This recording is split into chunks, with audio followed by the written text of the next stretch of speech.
The following is a production of DallasCowboys.com and the Dallas Cowboys Football Club. How about them Cowboys? Yeah! Go Cowboys!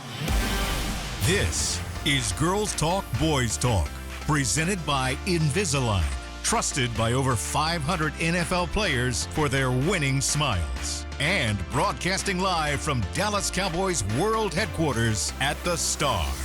Now, your host, Nicole Hutchison.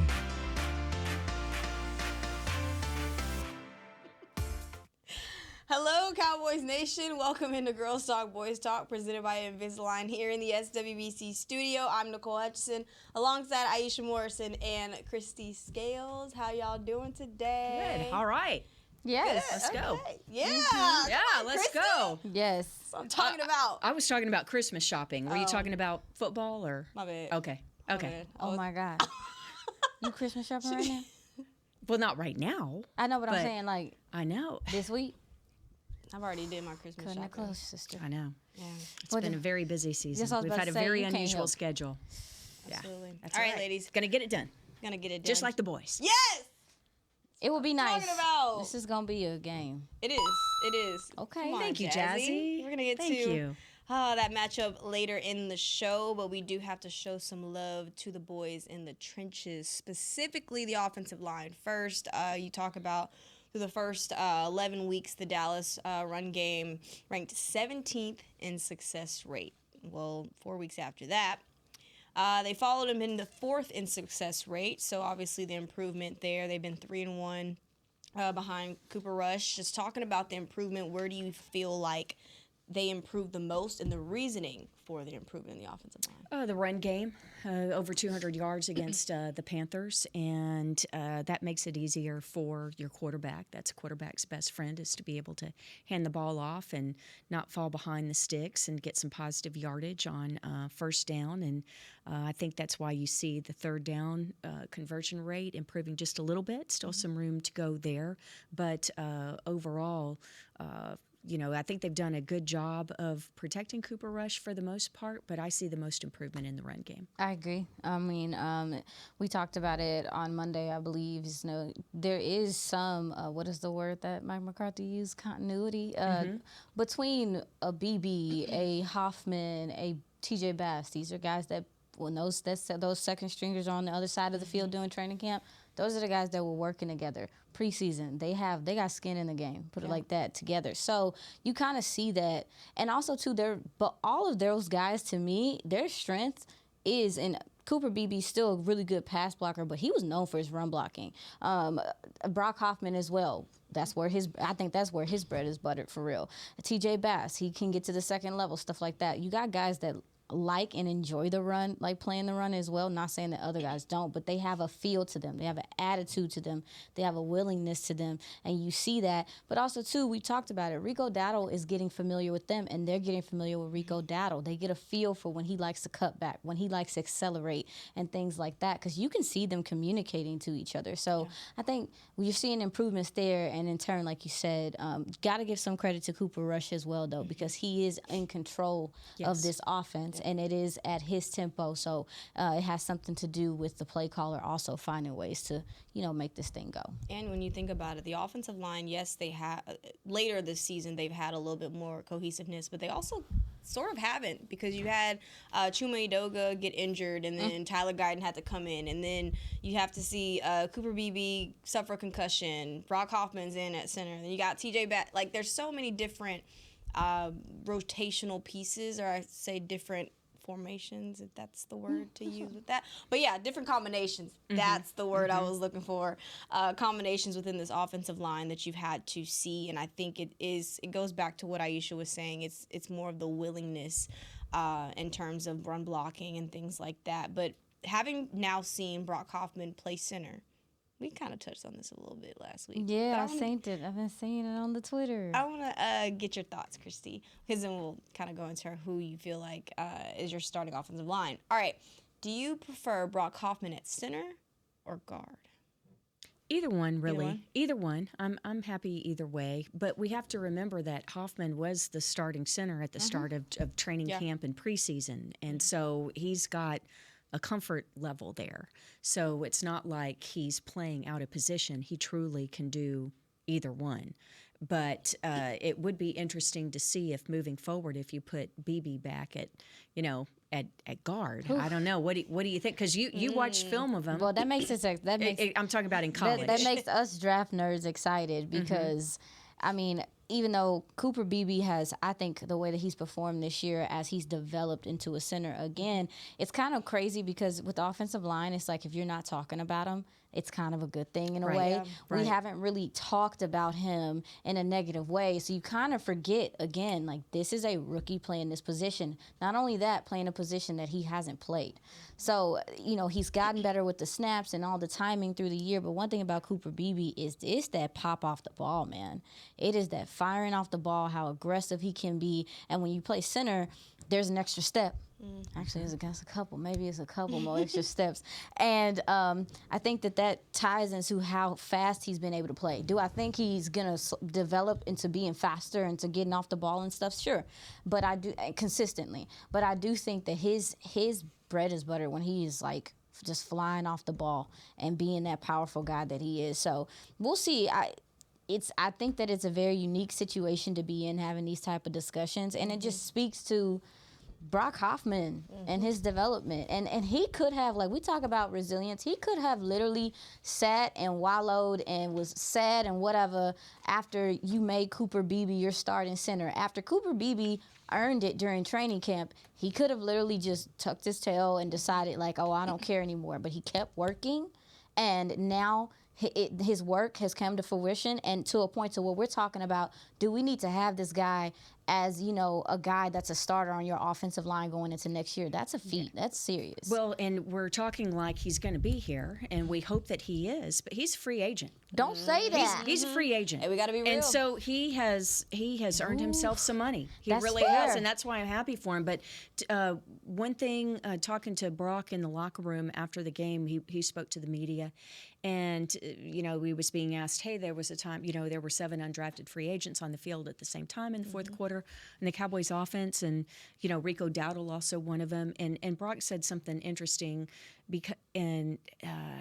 believe that the exact way he said it was, when you're an undrafted guy, you don't get to make the same mistake twice. Wow. That's a good point. So you don't have this, you don't have the same kind of grace that you get, a luxury or a grace of that there's no skin in the game from the club standpoint, and we have invested a draft pick in you. So you're going to be the first to go. They're going to put more time into their draft picks or give them additional chances, which you don't get as an undrafted guy generally. So I thought that was very telling. But the fact that we're all assuming that he's going to be here, he's upped his price tag. Yeah, I definitely that didn't register to me. So it also kind of sucks because you don't really know what Zach Martin's going to do, what's going to happen with Zach Martin either. So it's a lot of... Dallas might have another person to prioritize. Yeah. Wow. A lot of conversations that need to be had. But Christy, got to ask you this one too, because we had this debate on Friday. Kind of started some stuff, but it's fine. I want to know who you would have as your starting offensive line, but everyone's healthy. Don't be like Jess, because Jess kind of cheated with the rules last week. But everybody's healthy. Forget that Zach Martin's unhealthy, and on IR. Just pretend like there's no injuries. I'm still going with Zach Martin. Okay. Your whole starting offensive line. Yeah. Yes. So if Zach Martin is healthy, he's my right guard. Okay. Boy, you're talking about between Hoffman and BB. Mm-hmm. Yeah. So go from left to right side. Wow, left to right That's side. hard. That's your best offensive line right now, Mama. Yeah. Well, coaching staff doesn't think it's Guyton, or he'd be starting. I mean, he's not getting to practice a lot as he's working through stuff. I said Awesome at left. But yeah, Awesome Richards. Mm-hmm. I think I said Edoga. Yeah, I think I'd have But Edoga. but only because Awesome got hurt. Because But I we think said no Awesome would be, injuries. well, tater tots. Okay. Okay, we See, can't cheat. everybody's So healthy. Edoga. Yeah. Okay. But you've invested all of that in Guyton. He is your first round pick, and I know that the NFL is supposed to be a meritocracy. You earn your time, but we were just talking about it. When you have invested a first round pick in a guy, you have got to let him work through some stuff. Yeah. And by the way, he's playing the opposite side of what he played in college. So, I think they gave him some grace. But then when Udoka got healthy, but remember, Udoka was going to be the starter anyway at the beginning of the season. If Udoka hadn't suffered the dislocated left big toe, he would have been the starter at the beginning of the year. So I'm going to go Udoka, Tyler Smith. Okay. I think I'll stick with BB, Zach Martin, because he's my guy, and Terrence Steele, who, by the way, when we talk about offensive line and we're mentioning all these guys, the TJ Basses and the Brock Hoffmans and the BBs of the world, and they deserve to be talked about, the only player for the Cowboys who's taken 100% of the snaps is Terrence Steele. That's 2 years in a row, by the way. Yeah. That is a good point. In fact, we were on Cowboys radio, all of the changes. Matt Waletzko was in at guard, and Dakota Shepley was in. Please. At the end of the game in Carolina, and I'm like, Terrence Steele is looking around going, what the hey? Yeah. Can I get a couple snaps? Not really. He wasn't. But, if anybody deserves a break, it's that man. Absolutely. So Tyler Smith's not your best left tackle? At all? Wow. That's an interesting. It's hard, that's isn't it? really interesting. Because that's where we were stuck. So could I put Tyler Smith at left tackle and put Hoffman at one of the guards and then keep Zach Martin if he's healthy? Yeah. Okay. Okay. So you're saying Tyler Smith left tackle, Brock Hoffman at left guard? Does he get to practice at it, or do we just throw him out there? Too many contingencies. See? No, but this is great because I promise you, ladies, there have been years where you couldn't come up with 5 guys that you would want offensive linemen. Ooh. The dearth has been that bad in previous years, and yes, it was like 20 years ago, 22, 23 years ago. Well, now that I think about it even more recently, but this is a nice luxury that it's like, should we take Tyler Smith and move him? Yeah. No, it really is. Because most teams in the league don't have that luxury. Absolutely. If you guys had to carry this current offensive line into 2025 next year with the current players on this team, would y'all be satisfied with what they've shown you? I want to see more from Guyton. I want to see a little bit. Yeah, me too. I want to see a tad bit more from Guyton. If we could get something from him that lets you're moving in a positive direction. Again, with what we saw from Awesome, you also got Nathan Thomas that is on. Was he on? Is he on IR? Yes, he's on IR. We might get a chance to see what he got. Yeah, I think you can make it work with this offensive line. Other teams is doing far. Yeah. I'm serious. Like some of these offensive lines that we see and go against every week, they don't have stars at every position. They maybe have 2 guys that they didn't get in the late rounds. Maybe. So everything's not going to be heart shapes, rainbows, clovers, and balloons. You're going to have to make it work with different offensive line models. We can't just do it high picks all the time. So let me ask this. If you want to see more from Guyton, do you want to see more from him at left tackle or right tackle? I'm sure the coaching staff is trying to figure out what is best for him. Yeah. Because we talked about it early in the season. I'm like, hey, some people say, get the reps, get the reps, get the reps. But, baby, if I'm doing something wrong over and over and over and over and over and over again, and I'm not, that's what I'm saying, it's not clicking, I think you're doing more bad than good. So, for me, I'm like, all right, whatever. Hopefully they're able to figure out what exactly he's struggling with, and they're able to cater to what he does well. Because there are plenty of things he does well. It's just not consistent yet. Yeah. What do you think, Christy? Oh. You've made a sizable investment in Terrence Steele. I'm going in my notebook and trying to look at some of pulled out the yeah. Sorry, my little notebook. Thorough. So you've signed him to a 5-year, $82.5 million contract with $50 million guaranteed. His average annual salary is $16.5 million. So financially, you have invested a lot in him. He's not a high draft pick. In fact, he was undrafted. But financially, you've put a lot into that. You pushed your chips into the middle of the table with him. So I think that you keep going with Steele, and I think that he's a right tackle and not a left tackle. Facts. All right, well, we're going to take our first break. We're just getting started here on Girls Talk, Boys Talk. We'll be right back with more after the break. Hey y'all, Matt Pittman of Meat Church here. With football season kicking off, I'm already gearing up to bring the smoker back to AT&T Stadium for some epic tailgates. But with that Texas heat, it's crucial to keep my beer hand cramping cold. That's where Yeti's insulated Colster can cooler comes in clutch. This year, you can even get them with the iconic star engraved on the side.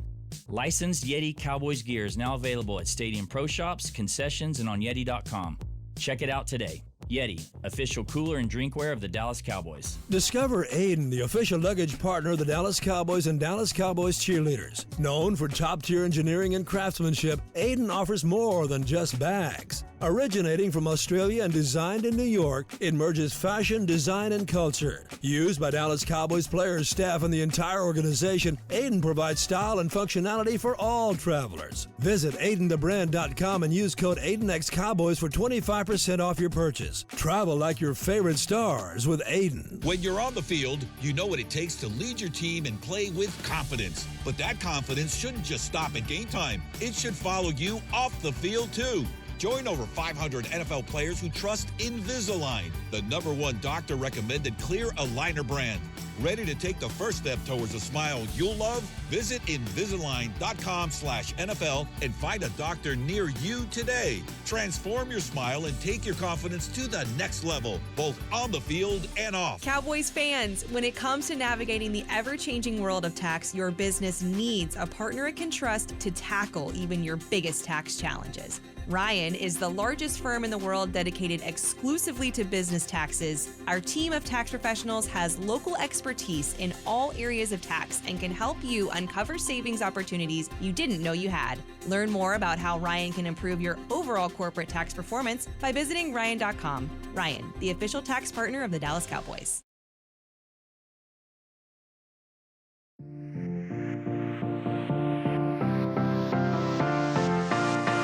'Tis the season for youth football and dance camps presented by Invisalign. Don't miss your chance to learn from the Dallas Cowboys cheerleaders at dance camps on December 27th and former NFL players at football camps on December 23rd and 27th. Celebrate the holidays with the Cowboys. Register today at dallascowboys.com/camp. So if there's someone between ages 6 and 16 that you still don't have that perfect Christmas present for and you're going to be in North Texas next week, there you go.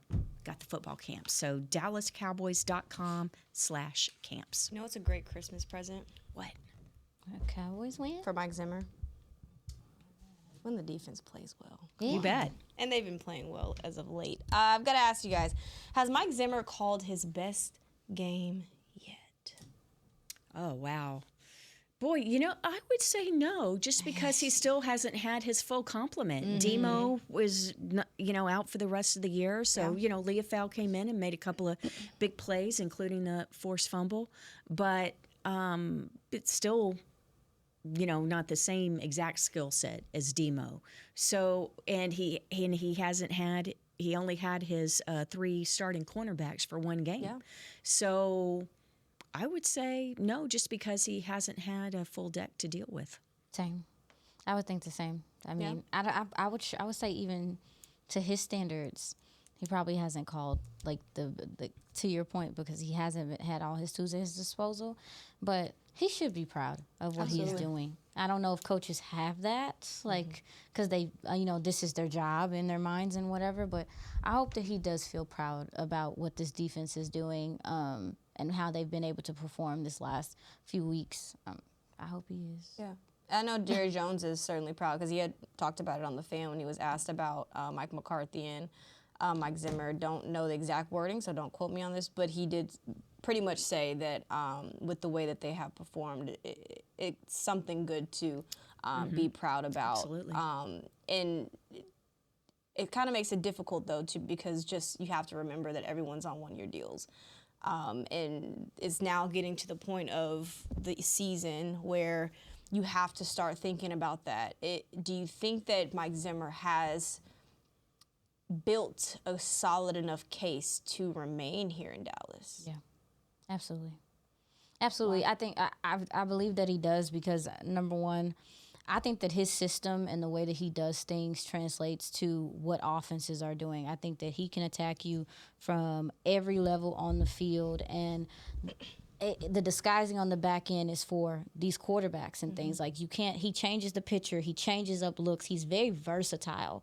And when you're going against this NFL, to me, that has expanded versatility with the way offenses do things, he has something to counter most things. And that comes from experience. That comes from just knowing the game, I believe. And also, too, it took the guys some time to maybe to buy into the system, because this is a totally different system. They have been accustomed to Dan Quinn. Not saying they didn't buy into him, but to actually understand everything that they're being asked to do, and to start, now they're seeing, like, if I'm in position, the play's going to come to me. If I play fast, if I do my job, it's going to come to me. I do think that he has captured the locker room, well, those defensive guys, because the intensity they're playing at, they've been playing at this intensity for a while, even when the offense wasn't scoring this much points. We were talking about it, where they would play stout as they could for a half. And you see them like, oh, they're getting it, they're understanding it. But then they couldn't hold up because they were on the field almost the whole game.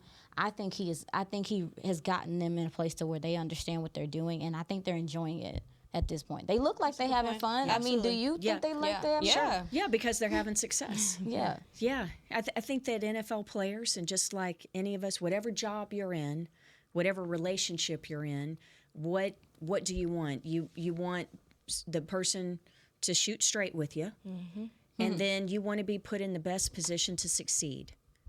That's what NFL players care about. And when it comes to stuff about in the locker room and teammates and stuff like that, is that person helping me be better? Or are they helping me win the game? Yeah. Because even player to player within the locker room, you'll put up with a lot of stuff if that player is helping you win the game. Heck yeah. Right? That's true. So it's just like, hey, we're sales people. You know, there's some people that they sell a lot. They're productive. They do, and they get away with a lot of stuff, right? Because they're helping the bottom line, or they're helping, raise the ship, raise the, a rising tide carries all boats, right? So, and I think that's exactly what Zimmer is, what he's been from the whole time that he's been here, since the early 90s when he joined the Cowboys. He's a straight shooter, and he puts the guys in the best position to win. And I think it also works hand in hand with Aisha's point and both y'all's point, but Aisha had mentioned that it took a while for the guys to get accustomed to his system. I think that he also took some time to really figure out what he had and what his guys could do as well. Oh, heck yeah. Just because, I mean, I don't really think you necessarily get that time in the off season. Even in training camp, it's kind of hard when you don't really know necessarily who's going to be here at the start of the season, who they're going to let go of, and things like that, and really figuring out, because of course preseason starters don't play. But I think that he started to see, specifically when we talk about the safeties, what Donovan Wilson can do later in the season. You're starting to see that Mozzie Smith, at least Zimmer's starting to see, at least that Mozzie Smith can hold up his end and really understand what he's supposed to be doing as well. So I think it just took a little bit of time for Mike Zimmer to start realizing what he had in his guys as well, too. Yeah. Also Micah. Micah as sure, well. having him back. Also, Yeah. Micah's presence on the field warrants a lot of respect, and it is going to, change how guys play off of them. But we talked about this yesterday. Mozzie Smith playing better is helping also Digizua. I mean, it's a collective effort when it comes to the way that the defense is improving. Yeah. Yeah, and that's the thing. That's why football's the ultimate team game. And in Zimmer's system in particular, if the interior of the defensive line doesn't hold up, It's bad. it's bad. It's just the It's system. bad. You That's how can't it really, is. yeah, that's just how it is. You can't really compensate or, get away from that. And so that's why there were some issues early, not just everyone acclimating to the system and some of the injuries that were suffered early. But, yeah, Mozzie and the interior, they've played better. I like that you brought up Micah, because there was a lot of conversations that were taken out of context this week when you had, obviously, NFL Network, Ian Rappaport put out an article that he had spoke with Stephen Jones in the December league meetings just about the free agency players and top players that you're going to have to pay this offseason, specifically Micah Parsons. And, of course, a lot of people took it and ran with it and basically said that it was trade rumors, which if you read the article, it does not mention that at all. But I do want to get you all's thoughts on whether or not you believe that, I already know the answer to this for you guys, but whether or not you believe that Micah Parsons should be remaining here in Dallas next year? Just thinking about the amount of money that obviously they're going to have to pay. It's going to be at least $33 million a year, I think. I think he's going to be low to mid 30s. He said he'd take annual. 30 to 40.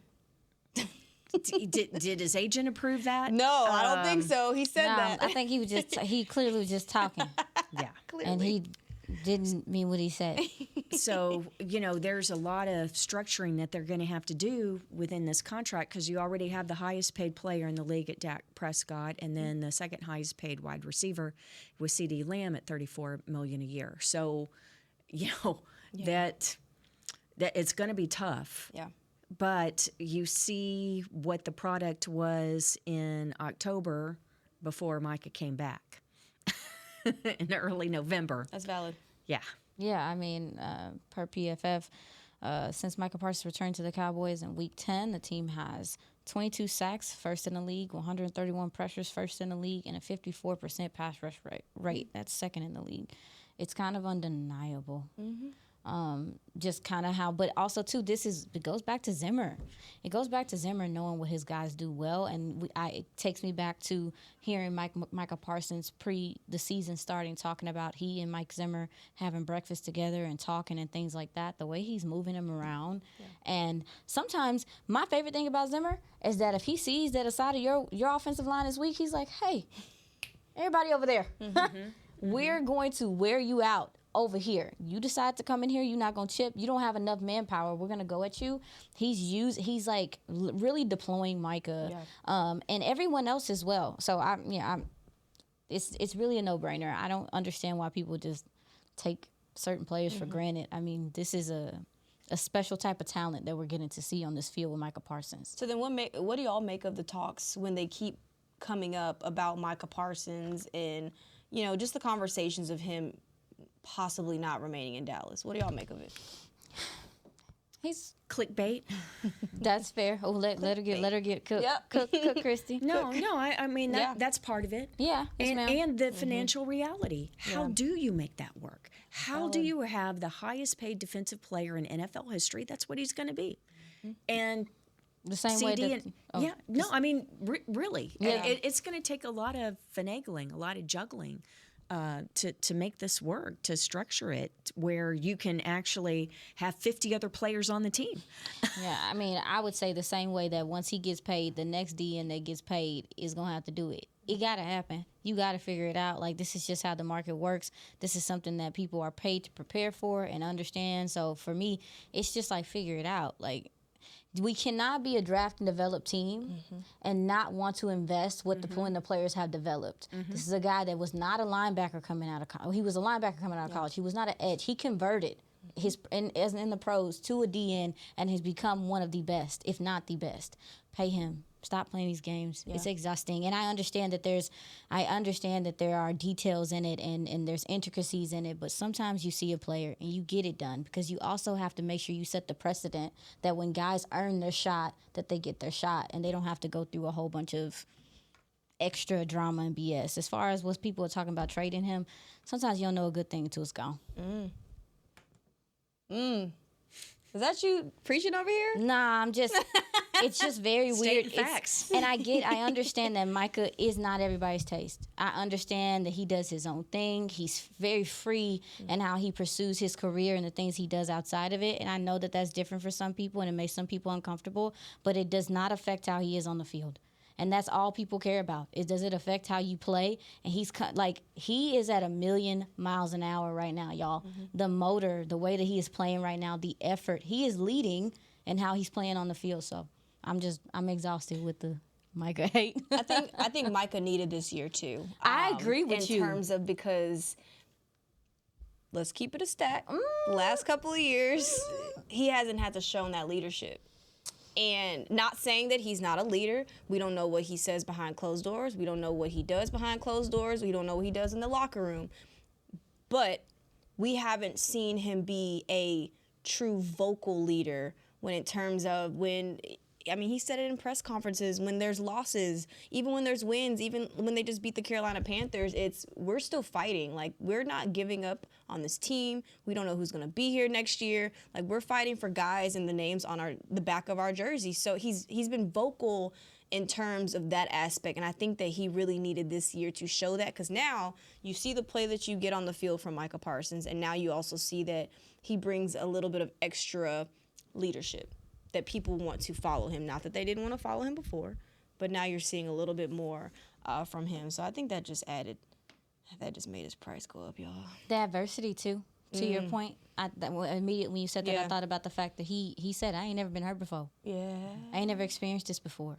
Having to sit down, and sometimes players getting to sit back and watch the game also too. I feel like Dak had that as well. It's like he told us, like, once he got injured, to sit on the sidelines and have to watch the game in that way helped him process the game better. Yeah. And so with Micah Parsons, I think it was a humbling thing for him, because I feel like Superman. Yeah. The way he plays is like Superman. The reality check of, hey, it can be real quick for you will make you seize the moment. And I think that is a part of why we've seen this flair from him coming back, is that he understands, like, I can get touched. Okay. Well, you know what I'm saying? Like, that's the reality. It's a reality. Yeah. It's a reality check. Yeah, it's perspective. Yes, he now ma'am. has perspective that he didn't have before. That means you got to pay Micah. Tater tots. Duran coming, because he shows playing steady. Listen, he had a couple of whiffs last week, but don't wait on him. Extend him as quickly as you can, because his numbers are going to keep going up too. And he's a later pick. He's a mid-round pick. You can't, you don't have an option on Bland for a fifth year. Yeah, you can't if push a him player is drafted, the standard rookie contracts are 4 years. If you're a first-round draft pick, then the team has an option for a fifth year. So what the Cowboys had with C.D. Lamb, what they have with Micah, you can keep them for 5 years before they're free. But Deron Bland, fifth round pick? And so after 4 years, he can do whatever he wants to do. You can't keep him a fifth year by putting an option on him. I don't even want to think about that. You can't play those games. I don't want to think about it. But you got to also pay Osa. Muffins. And that's now. I mean, he's going to be a free agent. I hope you can. Right. Chauncey Golston. I'm personally lobbying for Jordan Lewis, because your cornerback room is crazy. And I'm telling y'all, every week when I look at film, I go look at people's nickel corners, and I be like, you not better than Jordan Lewis. You not better than Jordan Lewis. You not. Hey, let's attack the nickel corner. Why you think CD be cooking? People's nickel corners is bad. Yeah. He ain't. Keep him, please. Jordan Lewis is the most underappreciated Dallas Cowboy in the last 10 to 15 years. I promise you. I'm telling you. Not underappreciated by teammates and coaches or the personnel department here or anybody in the league, but I'm talking about from fans and media. Totally take him for granted, and they shouldn't. SOS. SOS. All right. Gonna make me sick. It's gonna make me throw up. Don't want to see it. All right. There was one point. Wow, I just had lost my whole train of thought talking to y'all. All right, no. Eric Kendricks. Sorry, found it again. Eric Kendricks. 1 year deal. Do you guys think that the Cowboys will bring him back? Because now you got to think about DeMarvion Overshown not possibly returning back until 2026. Do we want him to? Sure. But I think that's one where, unless he's super cheap at the beginning of free agency, that's one where they'll just sit and wait and assume that he doesn't go somewhere else for bigger money, and see what happens in terms of other free agents and then in the draft. If it were me, I'd try and get him right away, and I don't want to lose him. But here's the thing. Why is he here? Because of Mike Zimmer. And if Mike Zimmer isn't here, if there's changes with the coaching staff, and they're going to be playing a different kind of system and kind of thing. So I think that we're not going to know about Kendricks until we know what's happening with the staff. Yeah, I mean, and with Kendricks, I mean, y'all linebackers become a need now again, which makes me sick, because I was very proud that the Cowboys decided the way they handled linebacker. They saw last year we messed up. Clearly, didn't have enough linebackers towards the end of the season. We're not making that mistake again. Went out and got Maris. Jamarion Overshown came back from an injury. Went out and got Kendricks. Kendricks chose to come here instead of going to the 49ers. Shout out to you, dog. And you're like, okay, this is a good linebacker core to start. Obviously, Micah's technically a linebacker. Damone Clark, yes. You're like, okay. And injuries have just decimated this room, and so I'm a little sick that you're gonna have to go into this draft probably looking for a linebacker. Oh, for sure. Probably gonna have to. Yeah, because even if you bring Kendricks back, I'm sorry, he's on. It's the sunset of his career. Yeah, we're not gonna and see you've got to have young Overshown. guys. Yeah, We're not gonna see Overshown till the next wicket come out. Yeah. So, I Stop. mean, I'm sad. That's how I truly have sick to of you. rationalize it. Is that there's something good, there's good things coming at the same time. I gotta rationalize it. Leave me alone. I wore green Actually, today. oh my gosh! Yeah, I was just gonna say you wore your green for Wicked, sure and did. now I was I'm in there sad I saying didn't think about Defying it that way. Gravity. We have Yeah. to wait for the sequel before 2025. Yeah, wait for December. Demo's back. Wow. I don't even want to think about it. What other position would you guys address in the draft Oh defensively? my gosh. Yep. Defensively? What would Defensive y'all tackle. address first? Baby, you can No, I'm going first. What would y'all address first defensively? Whew, y'all making my brain happy. What's up? What you got? Oh gosh, secondary. I mean, you don't know about Trayvon. Can't count on him being back for next season. And how long are you going to have Bland? Are you going to be able to keep him financially beyond the following year? So, did you keep Jordan Lewis? So, I'm about to throw up. yeah. and then with defensive tackle, I don't think you can afford to keep Osa. I think Osa's going to be gone. He's going to be wearing burgundy and gold and have a huge contract somewhere else. I mean, How he's, dare you, Christy? Chrissy, I don't like this energy. I don't like What's this energy from you. It's the financial reality. It's not what I want. Christy, you don't have no proven 3-tech on this team. That's what I'm saying. That's even more reason why you cannot let a foundational player go. You don't have a foundational I agree 3-tech. with you, but Find can a you way. afford $18 to $20 million for him if you're paying Micah? So what you gonna do then? And Go I mean, draft somebody will another have one? to take a pay cut. You gonna go draft one, or Well- you gonna go try to get one? Because people that got good 3-techs is holding them for ransom. Exactly, and it's what we had at training camp where you bring in the different guys, and not that he's a 3, but the Linval Josephs, the Jordan Phillips of the world, They bet not. Because We gon- it didn't. Linval has played his role, has played but better. Jordan Phillips, I mean, that was wasted money. You gonna do it again? So you tell me that we're Oh no, I'm gonna not do it saying again? I'm not saying I want it done that I way. know, I know, But I know. She's talking financially. She's I'm telling us talking the about reality. being real. This is Yeah. this is what happens, folks. Draft and develop. You keep CD Lamb 30. He's the second highest paid wide receiver, right? Yeah. So Micah is going to cost you over $30 million, maybe $35 million. Yeah. So 33 or 34 would be my guess. So that's the way it is. I just think it's just. This is a bit of it just doesn't make any sense to me. I mean, I understand. Like, I feel like from a logical standpoint, I understand what you're saying. I just feel like, what are we doing then?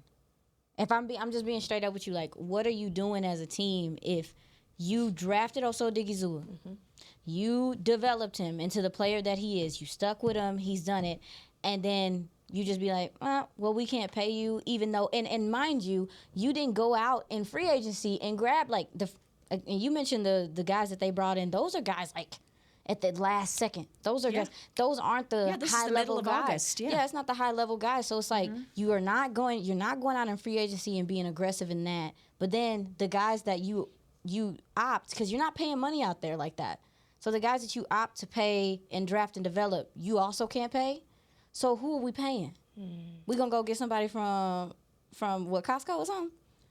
Like, what? I don't understand, and I'm not fussing at you. I'm trying to understand like the rationale. That's the reality. Yeah. That's the salary cap. Oh my There's God. a budget. Hey, if your parents give you what's a PS2 or something really cool for Christmas, then you're probably not getting another really cool. You're going to get something really cool and then a few other things maybe, right?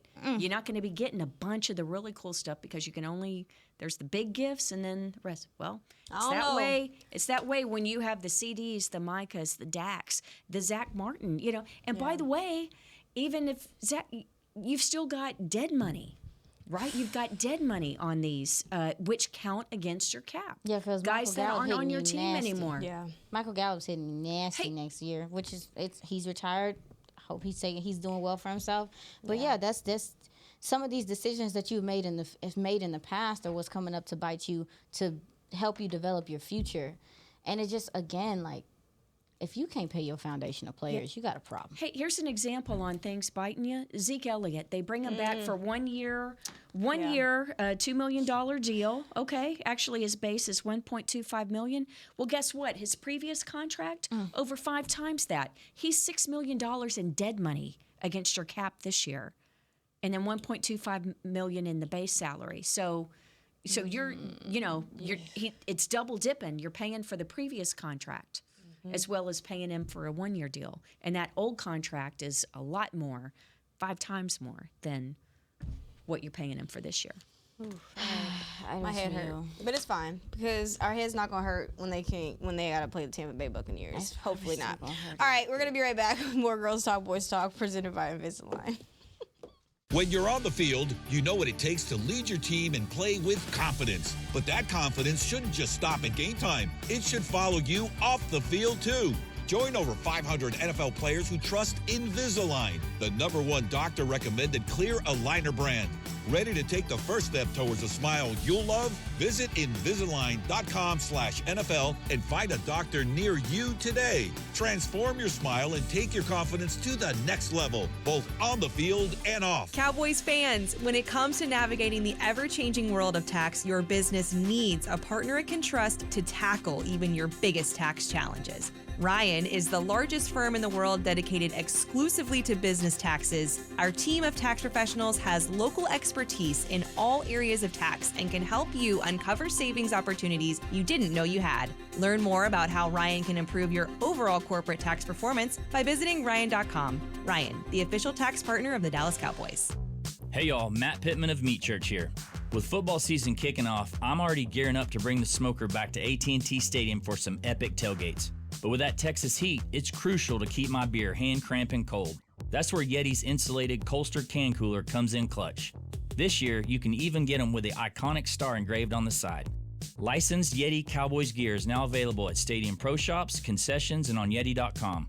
Check it out today. Yeti, official cooler and drinkware of the Dallas Cowboys. Discover Aiden, the official luggage partner of the Dallas Cowboys and Dallas Cowboys cheerleaders. Known for top-tier engineering and craftsmanship, Aiden offers more than just bags. Originating from Australia and designed in New York, it merges fashion, design, and culture. Used by Dallas Cowboys players, staff, and the entire organization, Aiden provides style and functionality for all travelers. Visit AidenTheBrand.com and use code AidenXCowboys for 25% off your purchase. Travel like your favorite stars with Aiden.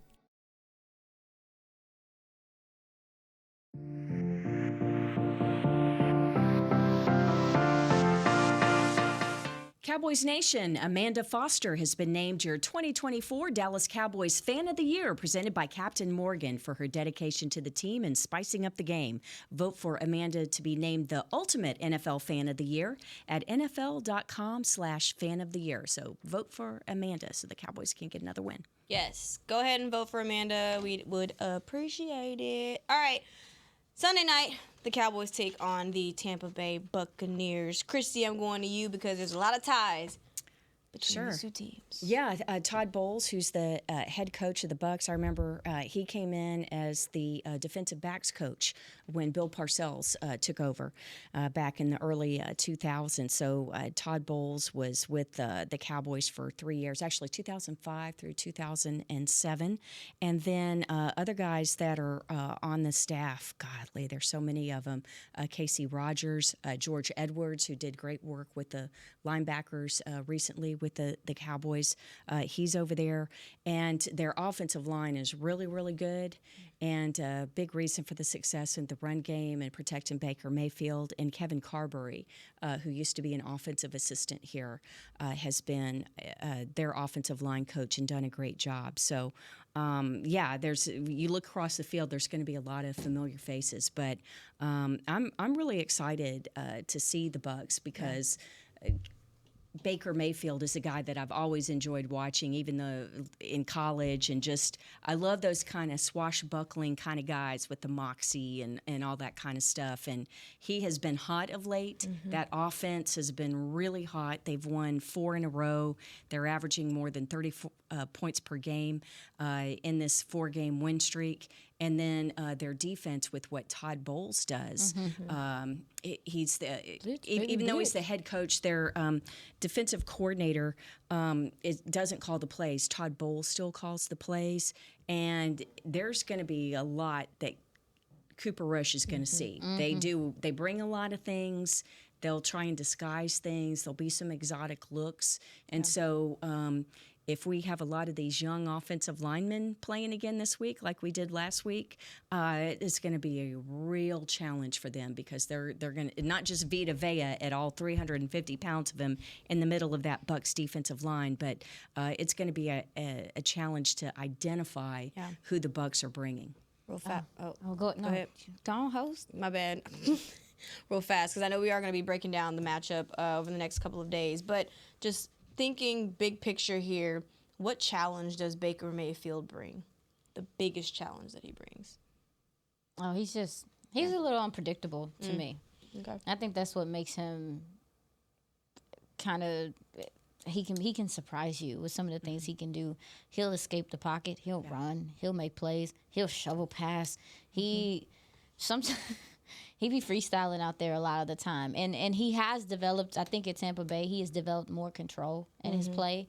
I was watching him a little bit last night. I do think that this run game has helped him be a little bit more comfortable. And there's obviously this offensive line in the pocket, because one thing he will do is dance. He gets really dancey. Yes. And that has to be stressing for a defensive line, because he's in the pocket and his feet are just moving a lot of the time. So you don't know, like, most guys, they have that three-step drop, however many drop, and then they plant that back foot and they're making a pass, or they're going through the checks. He's like a bunny rabbit sometimes. I'm sure that can be stressing for defenses. And like I said, he can run, and he also will make plays down the field. So, and he ain't scared. No. He ain't scared. True. He got I've heard him on the sidelines. When he's mic'd up, he's like, hey, 13, if I see you, Mike, if you 1-on-1, I'm tossing it. I don't care. Yeah. Like, that's the type of guy he's always been. So just the confidence and a little bit of crazy. He don't care if there's pressure coming either.